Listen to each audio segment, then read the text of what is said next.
So hi everyone, welcome to another episode of Creating Careers Live with Health Education England. My name's Sarah. I'm going to be one of the staff looking after you today, and today we're having a look at occupational therapy and physiotherapy. So just a little bit of housekeeping. Oh, sorry, I've got a little bit ahead there. Just a little bit of housekeeping before we get started. We are recording this session today, so please do keep your mics and things off if you're not comfortable with that. We do also ask that in general you keep them off. We've got a lot of people we're expecting on the call today, so just in terms of kind of bandwidth for them, making sure that everyone can see and hear really well. You'll see a chat box that is either going to be at the very top of your screen at the bar there, or it might be at the bottom, depending on how you've got Zoom set up, just a little speech bubble. If you've got any questions for any of our staff today or any of the interviewers, please do just pop any questions in there and we'll feed them back to the interviewers as we go. To give you a little bit of an idea of what the structure of this session is, after we've gone through all these little bits and pieces, we're going to go into an interactive information session. You will have received some pre-work from my colleague Abby a couple of days ago, and this just pulls from the pre-work to make sure that you've got a really good understanding before we get into the interviews. The interviews make up kind of the bulk of the session, so they're the next thing that we'll do, and then we will go into breakout rooms where you'll be able to receive specific information, advice and guidance for you and your region. At the very end, we'll have a little look over next steps and what other opportunities there are available for you, so that you can make sure you're getting the most out of this experience. Okay. This is a little bit of a roadmap just to really make sure you guys understand that this isn't a one-off webinar. We're not expecting you to sit here till 5:30 and then go about your day and forget about it. This is one in a pretty significant series of events, and you can see some of the topics there that are coming up next. Basically, we encourage you to come to as many of these as you would like, and we'll talk about more of this in the next steps. These events are provided to you guys by a whole bunch of people, different NHS trusts, organisations, Uni Connect programmes, all specific to your region and all really kind of interested and invested in making sure that you have got all the information you need and you're supported, whatever those support needs kind of actually look like. So you will get all these slides as well separately, so we will post them after, so that you can see exactly which ones are specific to you. So that is my very quick intro over. I'm now going to hand over to my colleague Leslie Ann, who's going to do your interactive session as well.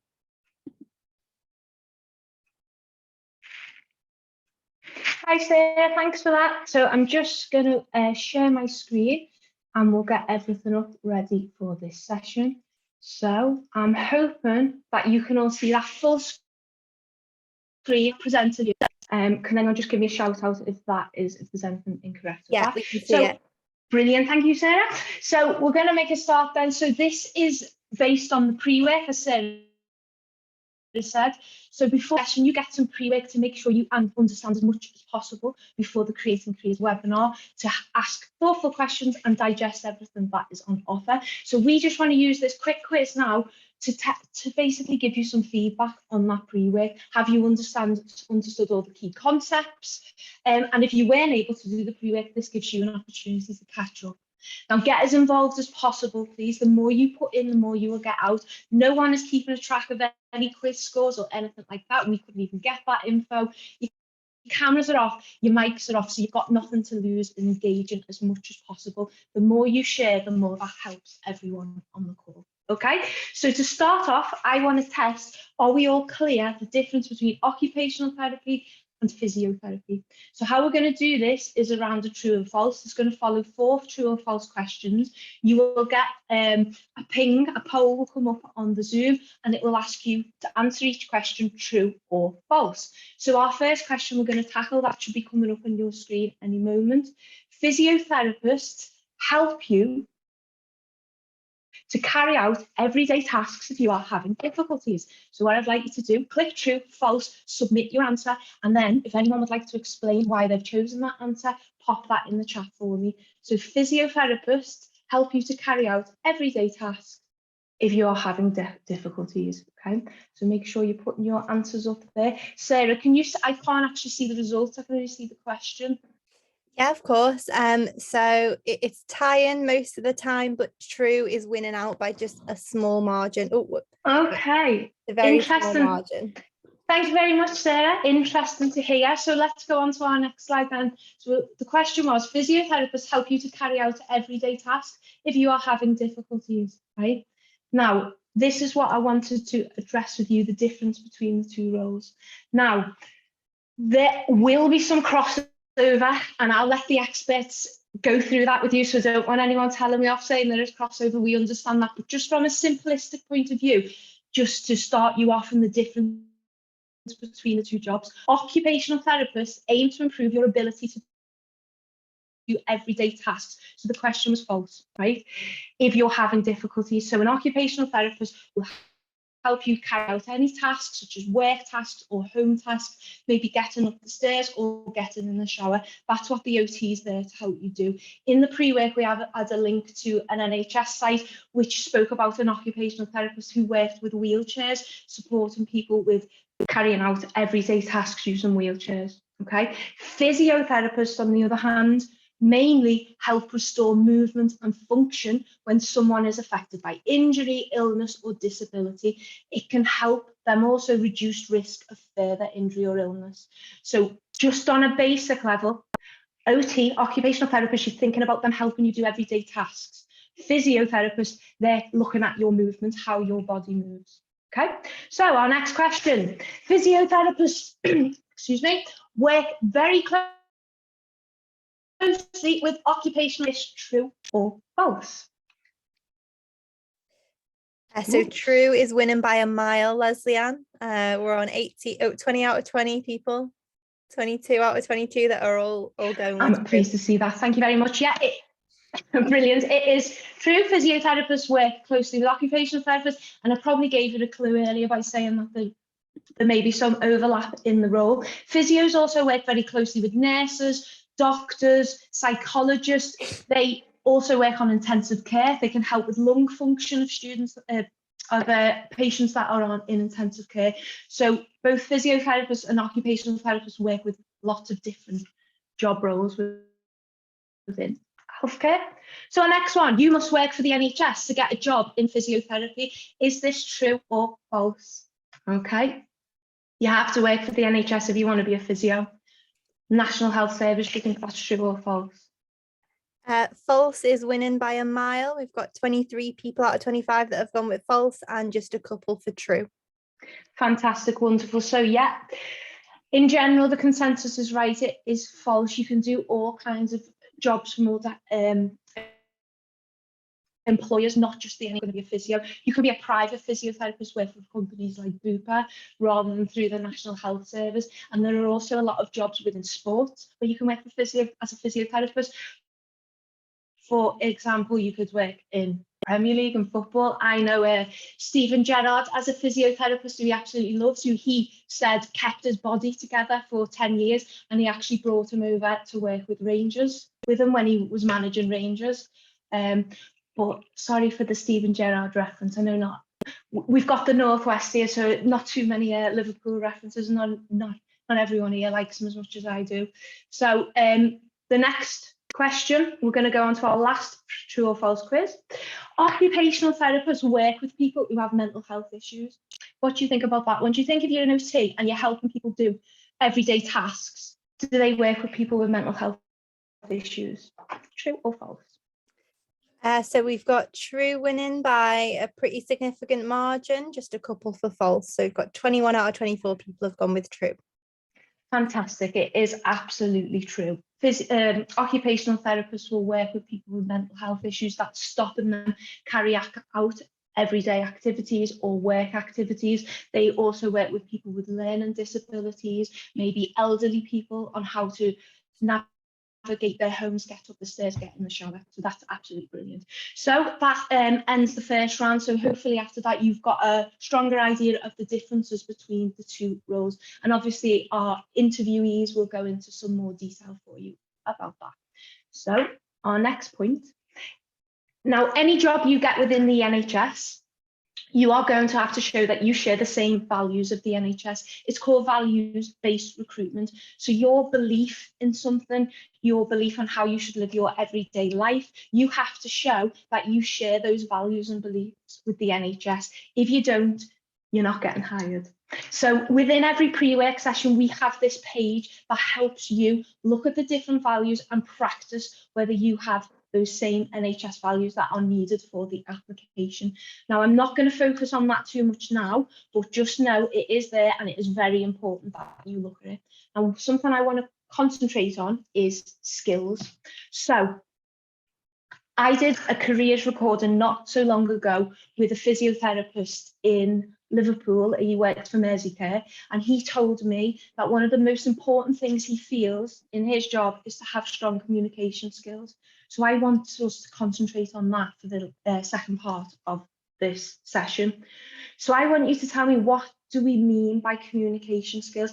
And this is where I want you to get a little bit more involved and get that chat firing up for me, please. So what do we mean by communication skills? So using the chat, write a definition or just give an example, even if it's a keyword that you associate with the communication skills. So just to help you out, a skill is your ability to do something well. So we would say that Mo Salah has amazing skills. No, I promise no more Liverpool references, right? So what do we mean by then communication skills? Think about the different ways you communicate in school, at home, or with your friends. What are communication skills? Okay, so can someone who's listening there put it in the chat? Okay, Millie, thank you very much. Being able to have a conversation and talk to people confidently. Brilliant. Catherine, verbal, that's amazing, absolutely. Elizabeth, sharing and listening. Brilliant. I'm going to come back to listening. We've got Q Pink, body language. Wow, we've got someone saying brilliant. I like to see that. And an ability to adapt your speech to a different people. I may not have done this session because you've all got the answers already. Giving and receiving ideas, active listening. Thank you so much. There's so many coming through. I really appreciate it. Keep it up. So fantastic. Communication skills, it's about getting a message or an instruction across, and whoever you're giving it to understands what you're trying to say. Now, there are loads of different ways you can do that. Verbally, by speaking to someone face to face, on the phone, you could write them an email, social media, WhatsApp them. You could do, people get communication across in comms, in marketing, in posters. There are so many different ways to do it. And as was mentioned in the chat, a really important part of that is listening, okay? You need to be able to listen to someone. It's not just, oh, I speak loads, so I'm really good at communication. It's about picking the right communication and about listening to people. How do you know what they need to communicate, you to communicate to them, if you're not listening to what they're saying, if you're not gauging what is the best way to communicate with them? So with that in mind, we know what both roles are. We know what an occupational therapist is and a physio. We know what communication skills are. So put them together. Why are communication skills important to occupational therapists and physiotherapists? Write your examples in the chat. Why is it important? Why did this volunteer say to me he feels it's the most important element of his job? Think about what they do. Think about what communication skills are and get that in the chat. Why is it so important? Okay, thank you very much. Okay, so talking about an issue with the patient may have, so it's important you can communicate that properly to be able to understand the patient's needs. Fantastic. I like this. So talking to the patient truthfully, telling them what's wrong. It may not always be, happy news. So being able to talk to them truthfully and ask them what they need help with. Okay. Catherine, fantastic. So you can understand what their needs are. Brilliant. Okay. I like this, Ruth, clarifying and checking. Clarifying, you're making sure you're doing everything you should be. Checking everyone has understood you. And I love this one, GSPCA. Some of these usernames are testing my eyesight. Develop relationships. It's important in everything that we do. Absolutely everything. There's so many answers here. I can't get through them. Thank you so much. Keep them coming in each round. So The important thing is, if you're in this kind of role, you are going to have to pick the appropriate communication skill to get the most out of that role. So, for example, if you're dealing with a child, you're going to speak very differently to a child to how you're going to speak to an adult. You need to adapt and draw on that right communication skill. If you're talking to someone who's very distressed and upset, and you're talking to someone who's very happy, you're obviously going to talk to them in a very different manner. You're not going to email someone and say, guess what, I've got really bad news. You're going to decide how to talk to someone and the best method to communicate. You're going to get them in face to face, listen to them, and have empathy with their situation.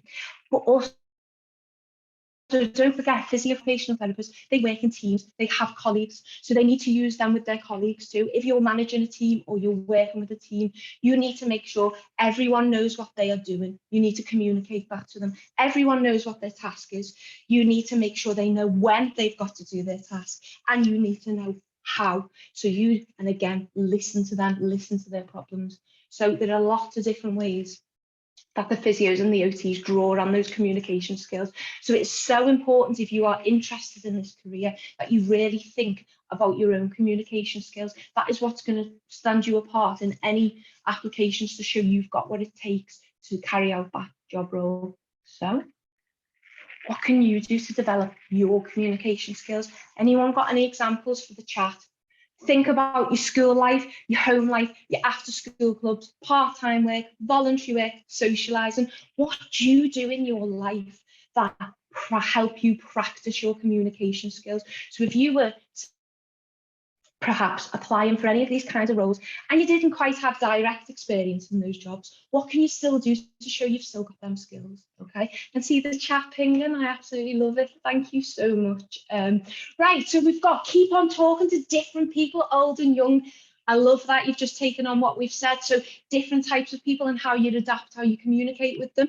Okay, add your ideas to evaluate them. Amazing, Millie, thank you. Ruth, show work that you speak to all different people. Fantastic. Elizabeth, the more activities you're involved in, the better. That is so true. The more you are involved in things, you get to experience how to deal with other people, how to adapt to different situations. If you're in quite a serious situation, you will learn how to adapt your communication to get through that. Kath, I love that, leading a football team. I promise I won't mention Liverpool FC any more time, the best team in the country. Part-time job, absolutely. Develop. I had a part-time job when I was in sixth form. I worked in River Island. I didn't really like it that much, to be honest, but it gave me loads of skills to talk to people. Volunteering, working with the community, class projects, everything you do in school, listening as well as sharing. We've managed to just quickly get through all of them, so that's fantastic. Now, just to finish off for the last few moments, one thing that you can do. All them things were absolutely brilliant. Thank you so much for your engagement. It's been brilliant. But one thing that you can do to improve your communication skills is take up a mentoring offer. Mentoring, it could be one-to-one or in a group, where you form a relationship with someone, probably someone that you don't know, and they can help you through your careers, decisions, and can also help you navigate yourself through life. Now, in the first session, in our launch session back in early October, we had a whole session about mentoring, and you can go back and look at that video. I will put that in the link once we finish that. All about the importance of mentoring. We had the likes of 1 Million Mentors come on, who I think Raheem Sterling had used in his youth to help him as a mentor, or you could use Mind, or you can even use us. We offer a mentorship offer, and by developing a relationship with someone you don't quite know, asking them for their support, that is improving your communication skills. You're communicating with someone you don't know, you're communicating, you know, what your goals are, what your aspirations are, anything at all, and you are listening to what they say back to you. So it is a really brilliant offer. So what at Creating Careers, we offer a mentorship. We offer mentoring support to support you into a career in health and social care. So over you can get in touch with us and we can support you with your career's aspirations, okay? So I just want to quickly, before we finish, we've got 1 minute, I want to know, are you interested in that? I'm not going to ask you to share why unless you want to. So you've got 3 options: yes, no, not sure. We just want to know, are you interested? Now, if you are interested, get in touch with us. You've got all of our email addresses. We'll share them in the chat as well, and we will give you more information about that mentoring offer to guide you. So Sarah, how's the poll looking for mentoring? So it's a little bit of a mix between yes Okay. and not sure, but we've definitely got 9 people on the call today that would be interested in it. See, that's absolutely brilliant. As the weeks are going on, we're seeing that go up, and the more we talk about it. So that is absolutely fantastic. So those people who are not sure, and those people who've said yes, get in touch with us, and we will give you more information. And for those not sure, I'm sure that more information will turn you into a yes. So it is 10:02 on the dot, and that is my session done with. Thank you all for listening, and thank you so much for your engagement. I really enjoy it when you know people get engaged and answered. If you've got any questions for me in that follow-up, I'll put my email in the chat and you can get in touch anytime. Thank you. Well, thank you, Leslie-Ann. So we're going to go on to our interviews now. So I will just swap back so you're able to see our first interview. And we've got the lovely Ella joining us today, who's going to be conducting the interviews. So I will hand over to Ella and let you take it away.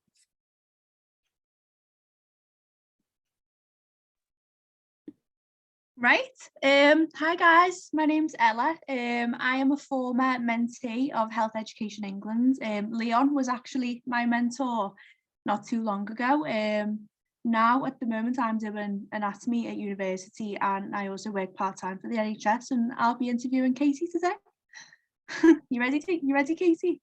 Yes, hello.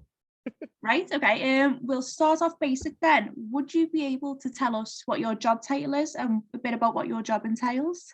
Yeah. So hello, my name's Katie. I am a specialist occupational therapist in major trauma. So I work at Preston Hospital. Sorry, I knew this was going to happen as soon as I started talking. It always happens to me, don't worry. Absolutely. So my job's quite specialist. It's a bit unique, so it's very, very varied. So I work with major trauma patients who are patients that have had like multiple injuries. So they've maybe broken a few bones, not just one, or they've had a spinal cord injury. So they've had a head injury and that they've had like a bleed on the brain, that sort of stuff. So for example, if I was to snapshot kind of my caseload at the moment, we've got a head injury patient who has a bleed in the brain. So for her, I'm doing cognition stuff. So we do cognitive assessments to see which part of her brain is affected and how that might affect her. And again, looking at this daily living. So, we're looking at, can she, so for an example, you don't realize making a cup of tea is actually quite a stressful task, because if you can't process that you need to put milk in your tea, you're always going to make a really bad cup of tea, unless anybody here likes tea without milk, but that's just, that's on you.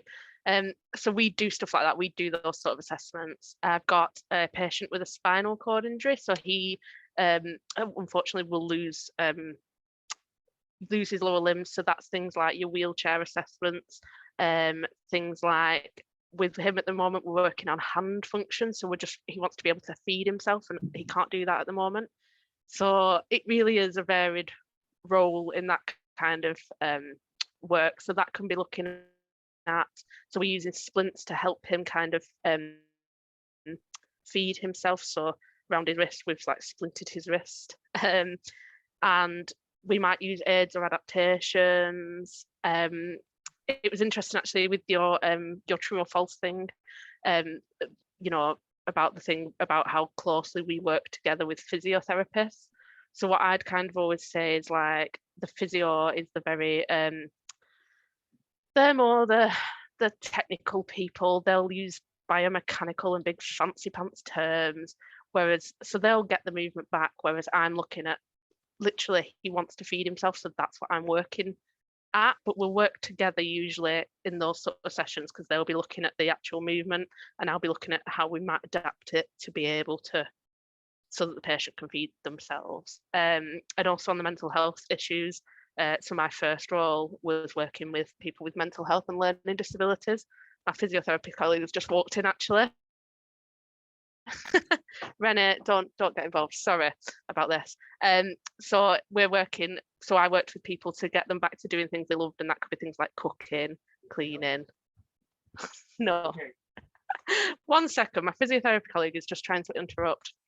No, I'm fine, thank you, Rennie. I'm doing a careers event. All right. I'm totally sorry. It's all right. That's how closely we work together. So I worked with people with mental health, and it was things like getting them cooking again, meaningful activities of daily living. Rennie, it's a serious thing, this. I do apologise. I didn't know he was still here. Don't worry about it. It's fine. Don't worry. So he's completely thrown me off, but we do work really close together. Renee's a brilliant physiotherapist. So I do apologise because it's right gone off on a tangent there.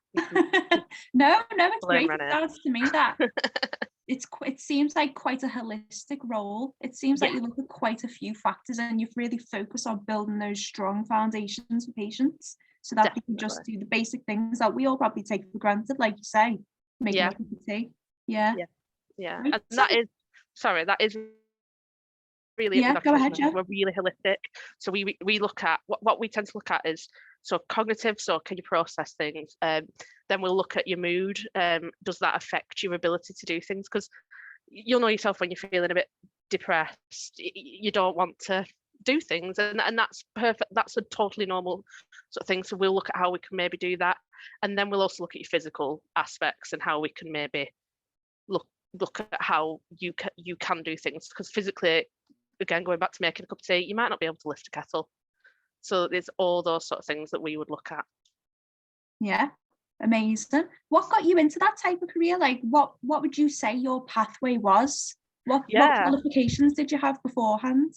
So until quite a while ago now, but basically I didn't come straight from school into occupational therapy because I had no idea what it was. We didn't have events like this. I had never heard of occupational therapy. Like, I think we're such like an unsung like healthcare profession. Nobody knows who we are. Nobody knows what we do. And I think part of that is the worst because we get into everything. We're everywhere when you actually start looking at it. But initially you won't see us. So very randomly, my brother cut his thumb and he had to go to an occupational therapist because we do hand therapy. So I say cut his thumb, that doesn't sound that bad. He basically like cut his thumb off. It was quite terrible. I had to be like reattached and stuff. Oh God. But he obviously couldn't drive, so I drove him, and that is how I learned about occupational therapy. And before that, I'd never heard of it. So before that, and again, it was funny, you were sort of saying like, how can you develop your communication skills? Well, I worked in Asda for 7 years, and you definitely learn to communicate with different people. Oh yeah, 100%. Retail's that type of industry, isn't it? Yeah.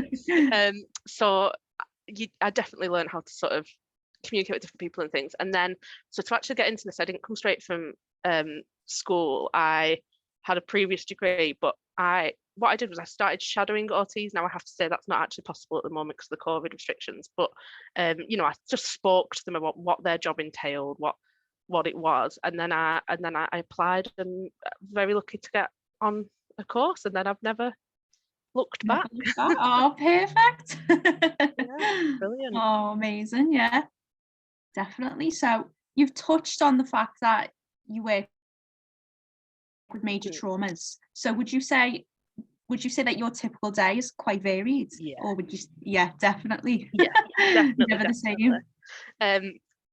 There's certain bits that are always the same. So for example, I usually work an 8-4.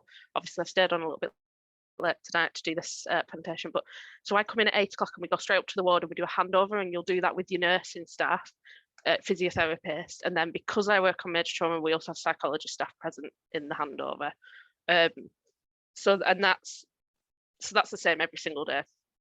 I'll come in and we'll get the handover, and that's just for any new patients, any patients that might have changed overnight because they might have become unwell or they might have got better, or it's just for them to give us an idea of what's going on the ward. Yeah.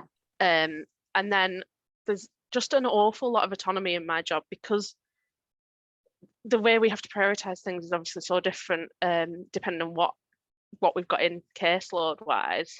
So I just, after that handover, I just look at that caseload and I'd prioritize, and your general priorities are going to be either your new patients, because obviously you need to assess them and to start making your treatment plans, or potential discharges, because we do work in acute hospital at the end of the day and we have to try and get people out of hospital to keep that turnover going. And then any other patients I'd kind of count as like my rehab patients. So they're the patients that might be staying in for a long time because they do have complex injuries, and they're not quite medically fit enough to go to an actual rehabilitation unit, because you don't always stay in hospital for your rehab. You tend to go on to a different unit.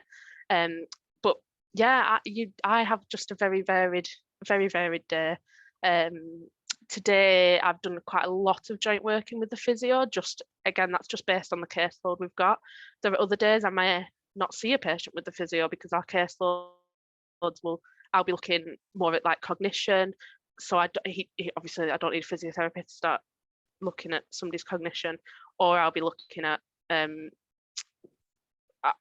sort of mood or something like that. Just something that doesn't necessarily need a physio. But today, an awful lot of joint working. So working on that ward, obviously you do work with the physios, like you've just said, but you mentioned people like psychologists, nurses, I'm assuming, like phlebotomists, like anyone else on the ward. So what's it like working with all those different types of NHS professionals? How do you deal with that? I mean, well, you've just seen me with the physiotherapist running. Best friends. Had to make an appearance. Do you know what? It's really, really good. And I think you do just develop that rapport with people, because you have to work so closely together. Yeah. 100%. Even kind of like the doctors, even to a point, like you get to know them because you get to know their own little, I see the same sort of doctors every single day. So, you do kind of develop these little nursing staff we see every day. Obviously the healthcare assistants that are on the ward as well, who, the world goes round thanks to them. And yeah, you do develop these good working relationships. And I'm not going to lie and say like every team you go into is the most perfect team in the world. They will, we live real life, isn't it? You're going to have definitely. Yeah, sometimes you come across people that you just don't get along with quite as much, but on the whole, we're all here for the same aim and we're all here for the patients. So you'd kind of just you can brush off if you're not really getting along with somebody, because the most important thing is, are you doing what's right for that patient? We also work with social workers just in terms of like discharge planning and stuff, because if they're needing care in the community or anything like that. And then also professional to professional. So I sometimes will ask another occupational therapist to get involved, because they might just be more highly skilled at an area, because we're so holistic. It's very difficult to be highly skilled in every single area. So sometimes I might go to another OT and be like, I've got this complex patient, can you please help me with X, Y, or Z? Yeah, amazing. Definitely. It gets to a point where you feel like you can just rely on everyone, doesn't it? Like I know in my team at my hospital, it's crazy how much you just get to know everyone's little quirks and everyone's strengths and weaknesses and stuff like that. Yeah, sounds great. Perfect. So if you could give advice to a student interested in your area of work, occupational therapy, what would it be and why? I guess this is a good starting point, isn't it? Well done for turning up. Now you're going to learn that occupational therapy is a thing. I'd definitely try and get in touch with an occupational therapist. What I would have said in the past was get a shadow day, but you really can't do that at the moment. We aren't allowed to have people shadowing us, unfortunately. So what I did the other day with a student that was with a potential student was I just did like a Zoom call, and I just spoke through it, because obviously this is a very crammed way to tell you everything that I do. But if you're wanting a bit more in-depth information, get in touch with an OT. It's worth noting, doing a bit of a Google search. There's also the society is called the Royal College of Occupational Therapists. And if you pop that into Google, they will have an abundance of information about what OT is and getting into that careers and stuff. So yeah, there's just loads of different ways, because it really is a varied role. And like I say, I'm working where I am now, but prior to this I worked in a secure unit for people with mental health issues. So that's a completely different role entirely. So yeah, like a 180. The joy of OT is there's something for everybody, because there's so many different roles. Would you say that's one of your favorite things about the jobs? Like you mentioned before about a little bit of autonomy with going up to the wards, doing the handover. Would you say that's your least favorite part? Like what would you say is your favourite thing about the job and one thing that you don't really enjoy as much? Yeah, I definitely think my favourite part is the difference just of every single day. Like, Yeah. there just isn't a boring day, because I'm especially lucky where I work that you never know what's coming in, and so that is especially Every day is a wild card. yeah. But and I guess the other little, I tell you what, my other favourite thing is actually, sorry, can I have two? I don't know, but actually watching the patients progress, because you get these little senses of achievement. You're like, you can do it, and it gives you that little, you get that little sense of, yeah. In terms of least favourite, let's be perfectly honest, I do work for the NHS, and that does have limitations. I'm not saying the NHS is my least favourite, I'm saying there are limitations on what we're able to do. So we can't always do exactly what we'd like to do, because the resourcing isn't there, or the funding isn't there, or so there are, we have pathways we have to follow, and I think that can sometimes just make you a bit frustrated, but you learn on the job. You can be inventive with things, and you'll learn to use. I'll give you a recent example actually. So again, going back to my spinal cord injury guy, he can't use his coal bell on the ward, and in an ideal world you can get coal bells that you can blow, but we don't have the money to get those, because unfortunately, so it's worked. We took him like an orchestra in, basically, and we've put he has bells around his ankle now, so he can call to the nursing staff, so they can respond to him. So we've just been inventive with our limits. I suppose that counts as another little win, like personal definitely. sense of achievement. Because he was getting quite upset, because he can use his voice, but he gets quite like hoarse if he's using his voice so much. So it's just a little adaptation we could use. Oh, amazing. So going back to something that you said ages ago, actually, we've spoke so much. I'm so proud of us. I'm a nightmare. I could speak to everyone there. You mentioned that you didn't take like the traditional straight up after school route into occupational therapy, but is there anything that you did learn in school that you still use today in your career, or would you say it was mostly just on the job experience? No, I mean, there's obviously loads that we still use. I think specifically, like, again, my role, I have to know quite a lot about anatomy. That's not necessarily something you definitely need to know about. So like your sciencey biology stuff is just something. And because we measure through wheelchairs, and you're always talking about 90 degree angles, maths, I think everything has its like own place. And then I'd just say stuff like that, like all those little things that you think, why would I need to know that? And then now it's like, oh no, that's really helpful actually, because now I understand why I need to do X, Y, or Z. So yeah, definitely. Perfect. Oh, amazing. Well, thank you very much. That was amazing. I know I've learned a lot, because obviously my background's my background's healthcare science. So this has been great. It's been amazing. Very different. Oh, thanks so much. Thank you, Katie. I think now we're going to move on to the second interview. If everything's... Hi, good evening, everyone.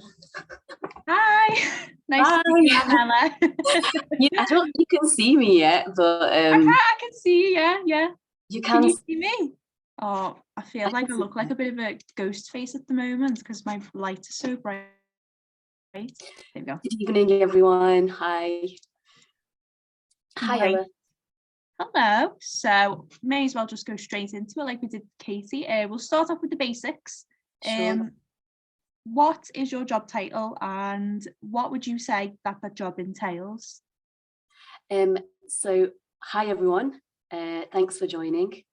My name's Rabia, and I'm a specialist paediatric physiotherapist. So I'm basically a physio for children. I've worked in the NHS for 17 years. I'm currently on secondment for the University of Salford as a lecturer, but I missed my job as a physio. So it's only been 3 months since I seconded, but I'm going to give information as if I'm still a specialist paediatric physiotherapist. I love my job, and I definitely highly recommend being a physio, because it's an amazing profession. Yeah, oh, amazing. What would you say that the day-to-day is like? What does that job entail of being so specialist? So basically, I work a lot with children that have complex disabilities or have cerebral palsy, you might have heard of.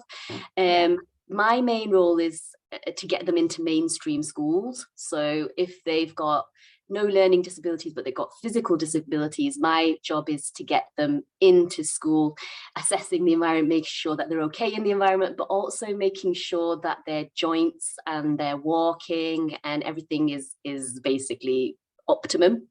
But I also work from all ages, babies to 18 years old.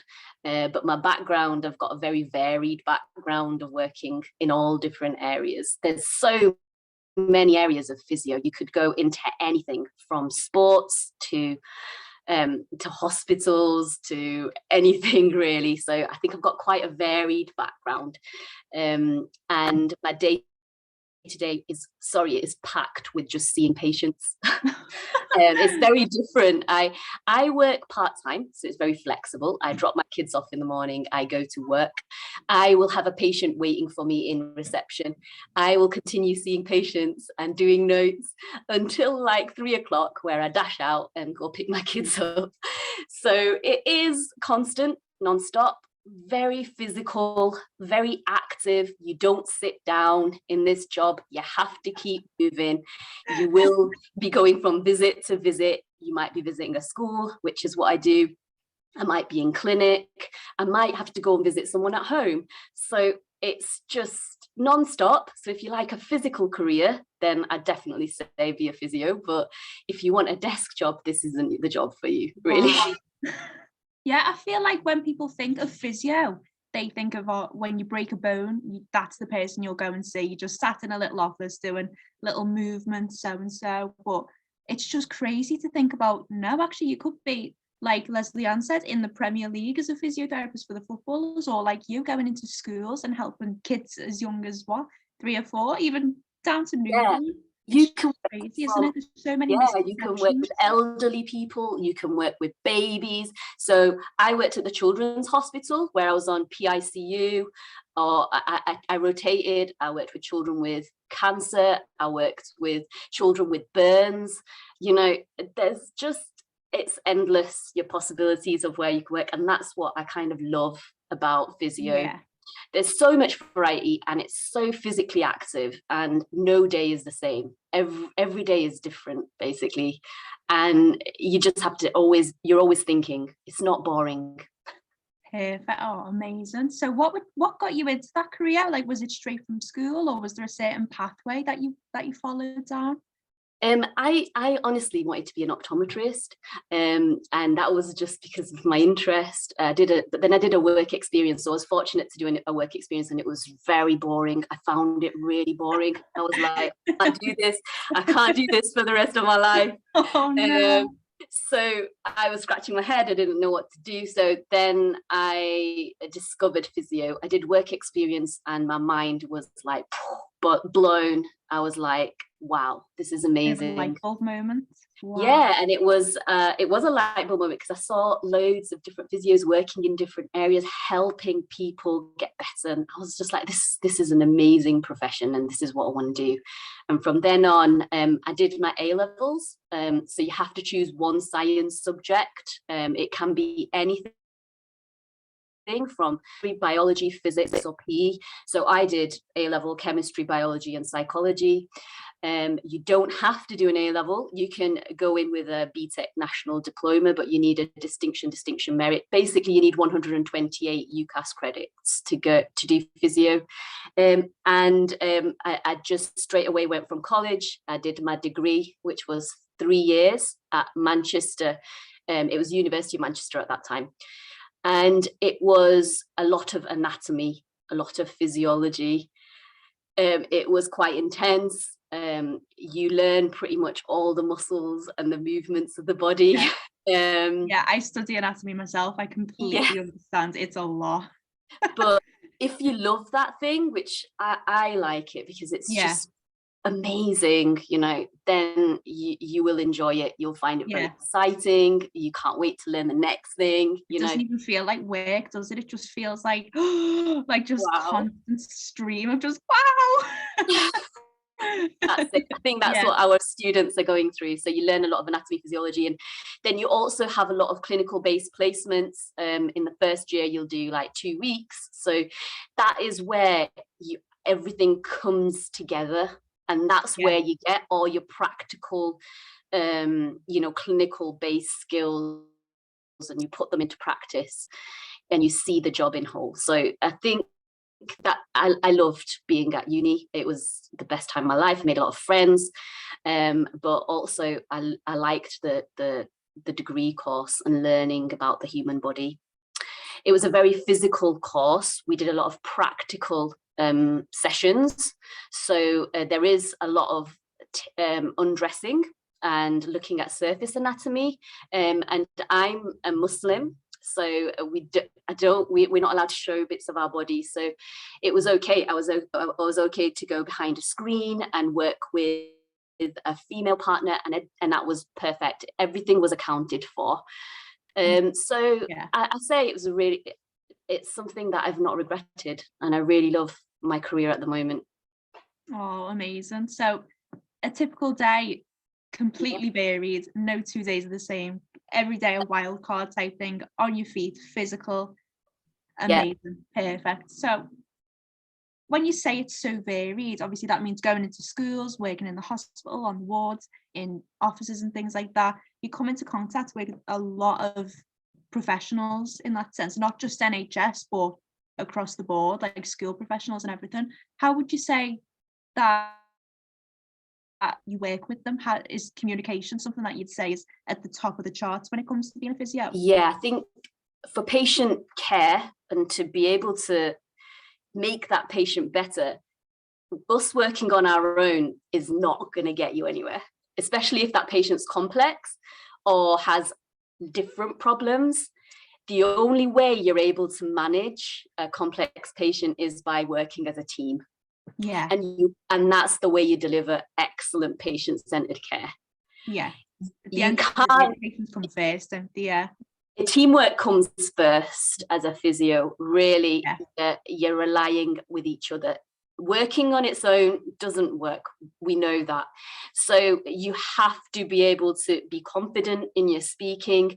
You have to be able to build relationships with other professionals.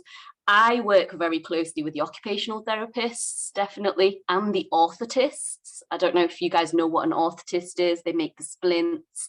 They give you extra appliances to wear. I work with the doctors. We have to work as part of a team to deliver excellent patient-centered care. Without working as a team, you wouldn't be providing excellent patient care, basically.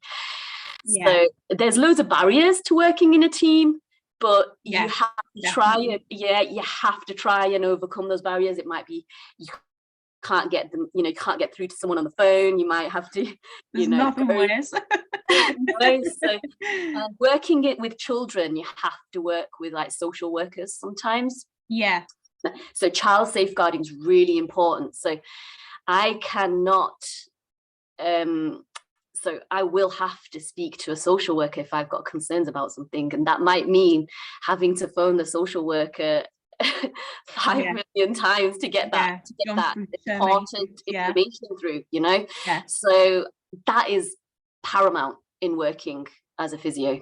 So you need to have excellent communication skills. You need to be confident. Sometimes you're a bit shy. In the beginning, I was very shy. I was shy to speak to the doctors. I was shy to speak to but actually working alongside the family and communicating with the family or the patient, it brings it all together, doesn't it? Like that's what it's all about. Yeah, definitely. Yes, definitely. Fabulous. So working as a team, it brings so many strengths together all at once, doesn't it? It's such a nice blend, because while you may be good at like say diagnosing, another person might be good at like I can't even think of any examples. Basically, patients also get confused, if you have different messages and signals from other people. If you're all singing from the same hymn sheet, it works. Can't go wrong. Can't go wrong, definitely. So if yeah. you had any piece of advice whatsoever to give to any of our prospective physiotherapists out there, what would it be? I would say that persevere. Yeah, it's a competitive course to get on. But if you have a passion that this is what you want to do, no matter how many times, you might have to resit, your exam, resit the exam and just do go it, for it. Yeah. We love a trier, and the thing is also you have to make sure that you're focused. So I know that there's a lot of myths out there that if you do sports science, you can be transferred into physio. That's completely false. You won't get a transfer from sports science to physio. You have to apply for physiotherapy. Yeah, they're two different things, aren't they?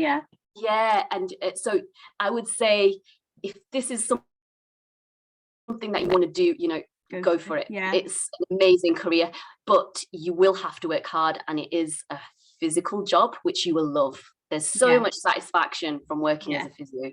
Yeah, no doubt the payoff will be 10 times better than the sacrifice, 100%. Yeah, we have students that have failed their exam 3 times, 4 times, and they've resat, and they've still gone and applied, and they've got into physio, So I would say instead of choosing a different degree that you think you might be able to then go on from physio, just resit.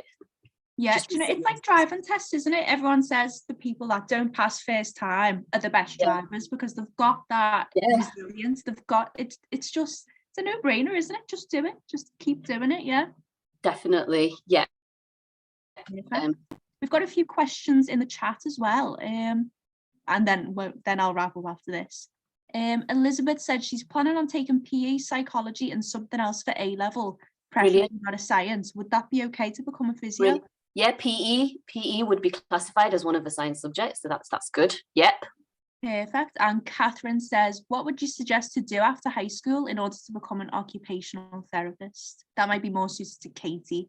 I think you just need 5 GCSEs, if I'm not wrong. You need 5 GCSEs, your English, your GCSE English, your GCSE Maths, and your GCSE Science. Yeah. At grade C or above. Yeah. So does that mean that there aren't necessarily many routes at the moment to do physiotherapy through apprenticeships? Is that no, there is. There's degree apprenticeships, which are amazing. There we go. Yeah, that was a question in the chat. Yeah. I'm sure degree is level 6, isn't it? Level 6 apprenticeships. Yeah. Yeah, there is. There's degree level apprenticeships. I know the University of Salford are doing these. It's something that you can look on the website for, and that's a route for probably people that are already working in trusts or close to physio, and it's a 3-year program where you get modules and you get assessments alongside your career or your job that you're doing. So that's an amazing, there's so many different routes now. There's part-time route, which you can do over 4 years, 2 days a week, but you still end up with a physiotherapy degree. Or you can go full-time, which is 3 days a week, and it's 3 years. There's just many different routes now to complete your physiotherapy degree, which makes it so much easier and more flexible for people. Yeah, definitely. I mean, in a world like that we're living in today, that's what we need, isn't it? Flexibility. Definitely. Not everyone can take the traditional route. So yeah, and you I didn't even know that myself. Yeah. You end up with the same degree, so it doesn't really make any difference. Yeah. So check out the apprenticeships. They're very good. They're on the website. Right, well, that's me done. Rabia, it was so lovely to meet you. Oh my God, I feel like my background is in healthcare science, so I'm from the lab. I didn't even see any of the wards, so this has just been amazing. I've honestly learned so much. Thank you on behalf of everyone. Thank you. Yeah, thank you very much, Ella. Thanks for inviting me. I'm not too sure if yeah, of course. Thanks so much, guys. They were absolutely amazing interviews. So really pleased that you could join us. So I'll stop sharing my screen just for the moment. We're now going to go into our breakout rooms where you'll be able to get sort of information from the teams that are there to support you locally, as well as kind of the opportunities that are available to you. So what will happen is I'm going to launch the breakout rooms, and you just need to click on the one that's relevant to your region to join that one. If you are in the Liverpool City region, so you're going to be staying in this main room with myself, you don't need to click a breakout room to join it. You just stay exactly where you are. So I'll launch these breakout rooms now. They should all be open. So if you guys want to click on the one that you would like to join, if you can't join it for any reason, if you just pop it on the chat, and I can assign you to the relevant one. So there's a couple of people that have been able to join so far.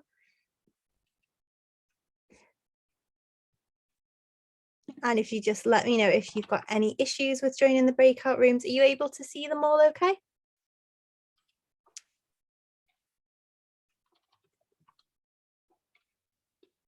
Okay, so breakout rooms do not appear to be open for anyone. Let me close them and I'll try again. Right.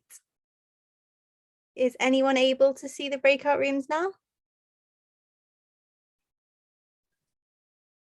Not yet, Sarah. No, I haven't got any. Okay. Our Zoom, it only goes so well for so long, doesn't it?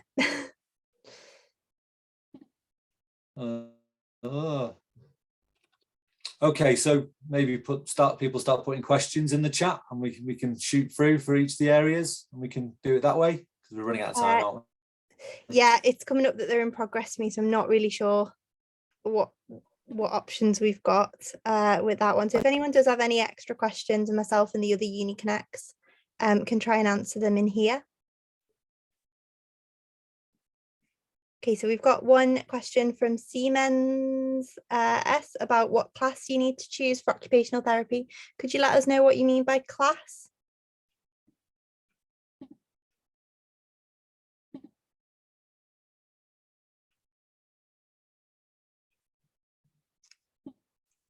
Okay, so subjects. So kind of the ones that have been covered a little bit earlier on. So things like science subjects. Sorry, I keep getting all the breakout rooms popping up for me now. So science subjects, usually biology, PE, sports science, those ones are covered. Did any of the other Uni Connects want to pop in as well? I don't want it to just be me chatting on. I would say you only need to do one science from the A level, or you can do a BTEC national diploma, or you can get credits in your health and science subject, 45 credits at level 3 level. So there's different requirements, and you just need the 5 GCSEs at grade C. I think the best thing to do as well is if you've got any kind of specific unis that you are interested in or specific areas, then do have a look on the UCAS website and see exactly kind of what that university is looking for. Some, for example, most do accept BTEC Sport, for example, but some maybe a little bit fussy around that, or maybe wanting you to have taken certain modules within that course. So if there's any like specific university you're interested in, then I do recommend looking on the UCAS website. But absolutely correct that generally one science and sports are also kind of accepted, but definitely look at UCAS just to make sure. So questions are flying in thick and fast now. So we've got one about what the role of an OT is in a mental health setting. Yeah, I'm happy to come in and give a bit of an Thanks, information Katie. to that. So yeah, in a mental health setting, we're about kind of what we call meaningful activity. So it's just how you can enable somebody to engage in an activity that is meaningful to them. So the barriers will be less, generally will be less of the physical barriers, and it would be more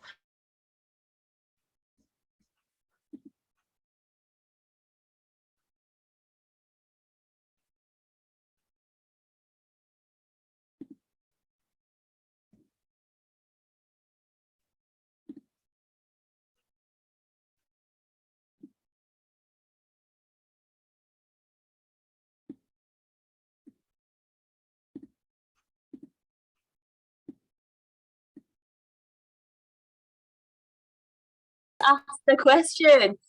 How do you get into sports physiotherapy, like working in the Premier League? I would say if you're already part of a football club, that's brilliant. That's like the first step.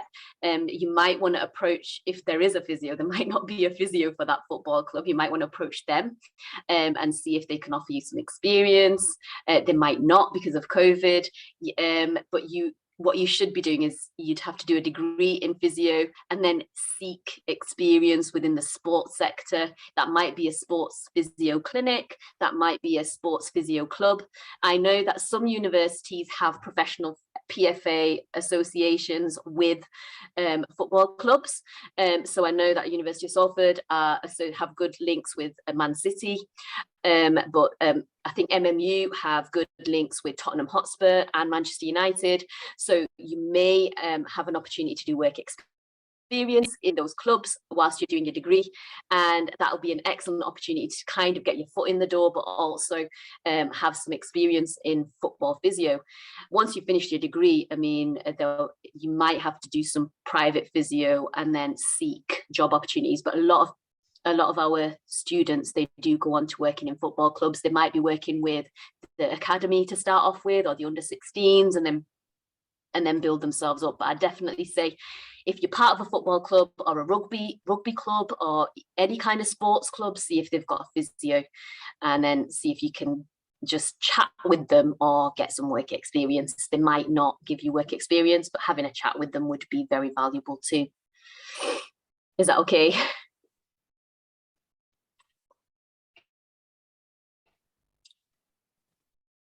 Sounded good to me.